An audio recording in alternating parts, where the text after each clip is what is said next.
పతంజలికి చెందిన 10 దివ్య ఫార్మసీ ఉత్పత్తుల తయారీ లైసెన్స్ రద్దయ్యాయి. ఉత్తరాఖండ్ డ్రగ్ లైసెన్సింగ్ అథారిటీ ఈ ఉత్తర్వులు జారీ చేసింది. ప్రజలను తప్పుదోవ పట్టించే విధంగా వాణిజ్య ప్రకటనలు ఇచ్చారని నిర్ధారణ కావడంతో చర్యలు తీసుకుంది.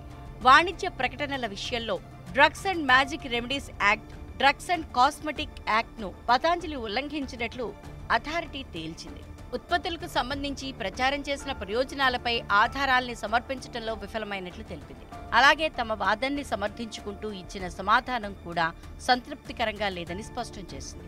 ఆధునిక వైద్య విధానాలపై తప్పుడు ప్రచారం చేస్తున్నారంటూ పతంజలి సంస్థపై ఇండియన్ మెడికల్ అసోసియేషన్ సుప్రీంకోర్టులో దాఖలు చేసిన పిటిషన్పై విచారణ జరిపిన న్యాయస్థానం అసత్య, తప్పుడుదోవ పట్టించే ప్రకటనలు ఇవ్వొద్దని హెచ్చరించింది.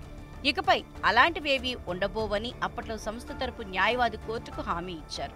అయినా వాటిని ఉల్లంఘించడంతో కోర్టు తీవ్రస్థాయిలో మండిపడింది. బహిరంగ క్షమాపణ చెప్పాలని ఆదేశించింది. ప్రస్తుతం ఈ అంశం సుప్రీంకోర్టు పరిధిలో ఉంది.